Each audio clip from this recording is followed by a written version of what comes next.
Assalamualaikum warahmatullahi wabarakatuh. Perkenalkan, nama saya Muhammad Radiapti Rahim dari kelas P3F. Saya akan presentasi terkait dengan materi TCP atau IP versus OC layer.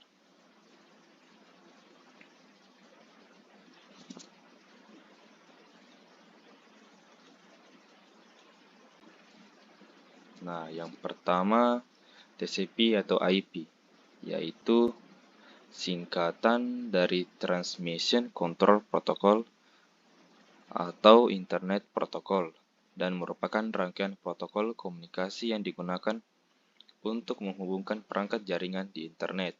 TCP atau IP juga digunakan sebagai protokol komunikasi dalam jaringan komputer pribadi, internet atau extranet.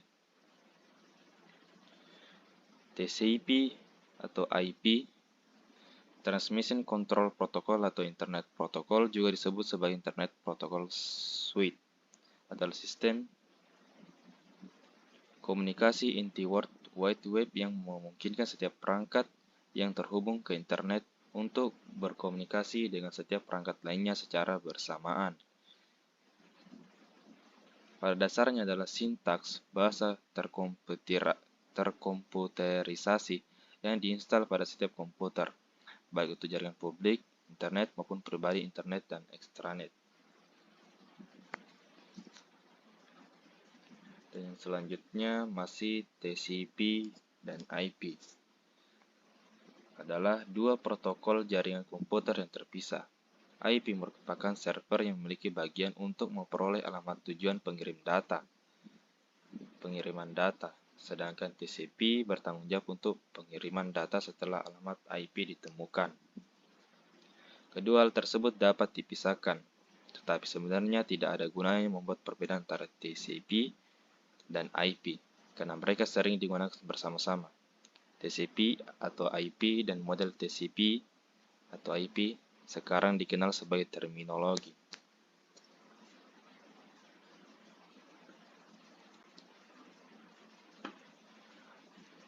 Alamat IP seperti nomor telepon telah ditetapkan untuk ponsel cerdas yang akan digunakan. TCP adalah semua teknologi yang membuat telepon berdering dan yang membuat si pengguna dapat berbicara dengan seseorang di telepon lain. Mereka berbeda satu sama lain, tetapi mereka juga tidak berarti tanpa satu sama lain. TCP dan IP adalah protokol terpisah yang bekerja sama untuk memastikan data dikirimkan ke tujuan yang diinginkan dalam jaringan. IP memperoleh dan mendefinisikan alamat-alamat IP, aplikasi atau perangkat yang harus dikirimi data. TCP kemudian bertanggung jawab untuk mengangkut dan merutekan data melalui arsitektur jaringan dan memastikannya dikirimkan ke aplikasi atau perangkat tujuan yang telah ditentukan oleh IP. Selanjutnya, cara kerja TCP atau IP. Memecah pesan agar menjadi paket-paket untuk menghindari keharusan mengirim ulang seluruh pesan jika menemui masalah selama transmisi. Paket secara otomatis dipasang kembali setelah mereka mencapai tujuan mereka. Setiap paket dapat mengambil rute yang berbeda antara komputer sumber dan komputer tujuan, tergantung pada apakah rute asli yang digunakan menjadi padat atau tidak tersedia. Dan selanjutnya, OC layer. OC layer adalah sebuah konsep yang memungkinkan pertukaran informasi terjadi antara berbagai jenis sistem komunikasi komputer dengan menggunakan protokol standar, yaitu TCP atau IP. Protokol sendiri merupakan format aturan tentang proses pertukaran informasi antar komputer menggunakan TCP, Transmission Control Protocol, dan IP, Internet Protocol. Sementara IP adalah sistem alamat dalam jaringan internet yang dihubungkan oleh TCP.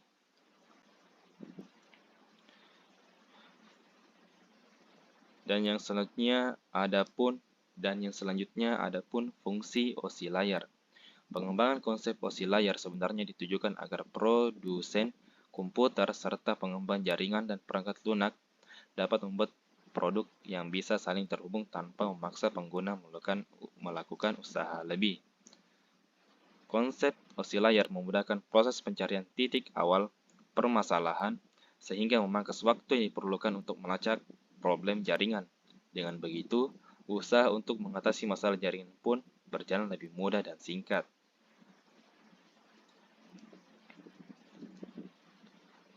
Dan selanjutnya, 7 OSI layar.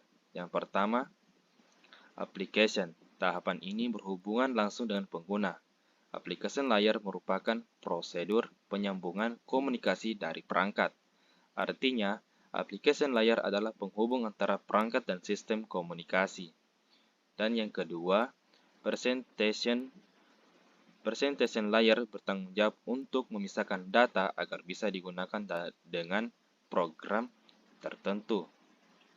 Atau dengan kata lain, mempresentasikan data agar program tersebut dapat menyerap, mengakses, dan menggunakannya. Presentation layer berperan sebagai penerjemah bahasa komunikasi yang berbeda antara dua perangkat komputer, melakukan enkripsi data dari perangkat sumber, lalu mendekripsinya pada perangkat penerima. Yang ketiga, session. Durasi waktu yang diperlukan untuk berkomunikasi disebut session atau sesi. Lapisan ini bertanggung jawab untuk membuka jaringan dalam durasi waktu yang cukup agar pertukaran data berjalan dengan baik. Dan yang keempat, transport. Transport layer berperan sebagai penanggung jawab kiriman pesan antara dua perangkat, mengambil data dari layar sebelumnya dan meneruskannya ke lapisan berikutnya, sekaligus memastikan bahwa data tersampaikan dengan baik. Dan yang kelima, network. Network berarti jaringan. Dalam hal ini, network layer bertugas untuk memberikan jalur sebagai fasilitas bagi proses pertukaran informasi antara dua jaringan yang berbeda. Network layer tidak diperlukan pada komunikasi perangkat di jaringan yang sama. Network layer juga mencari jalur komunikasi terbaik antar jaringan, routing. Lapisan ini menyalurkan data kiriman dari perangkat sumber dengan cara membaginya dalam paket-paket kecil, lalu menyusunnya kembali ketika telah sampai pada perangkat penerima. Dan yang keenam, data link. Jika network layer adalah penyalur informasi antar jaringan, data link juga merupakan pemberi jalur komunikasi di dalam jaringan yang sama. Tugas-tugasnya hampir sama dengan network layer dan transport layer, hanya saja internal dalam satu jaringan. Dan yang ketujuh, physical, lapisan paling dasar dari ketujuh OSI layer, bertanggung jawab mentransmisikan data dalam bentuk bit stream. Physical layer mencakup segala peranti pertukaran informasi yang dimiliki oleh dua perangkat yang melakukannya, termasuk kabel dan tombol-tombol. Perbedaan TCP atau IP dan OSI layer. TCP atau IP hanya menggunakan satu lapisan, application layer, untuk mendefinisikan fungsi ionalitas lapisan atas, sedangkan OSI menggunakan tiga lapisan, application, presentation, dan session. Adapun juga metode komunikasi, kelebihan dan kekurangannya. Yang pertama, sistem komunikasi simplex merupakan komunikasi yang dilakukan hanya satu arah, di mana penerima pesan tidak dapat memberikan tanggapan atau feedback pada pengirim pesan atau informasi, contohnya seperti radio dan televisi. Kelebihannya adalah cara kerjanya sesuai dengan namanya, yaitu simple, yang dimana komunikasinya hanya satu arah. Dan kekurangannya, tidak bisa memberikan tanggapan karena cara kerjanya hanya satu arah saja. Yang kedua, half duplex merupakan sebuah mode komunikasi di mana data dapat ditransmisikan atau diterima secara dua arah, tetapi tidak dapat secara bersama-sama. Contoh paling sederhana adalah walkie-talkie, di mana dua penggunanya harus menekan sebuah tombol untuk berbicara dan melepaskan tombol tersebut untuk mendengar. Kelebihannya, Cara kerjanya yaitu menggunakan dua arah yang dimana dapat mengirim dan menerima data. Dan kekurangannya, secara teknis sudah menggunakan dua arah. Tetapi dalam mengirim data dan menerima data harus satu persatu. Dan yang ketiga dan terakhir adalah komunikasi full duplex. Dua pihak yang saling berkomunikasi akan mengirimkan informasi dan menerima informasi dalam waktu yang sama, dan umumnya membutuhkan dua jalur komunikasi.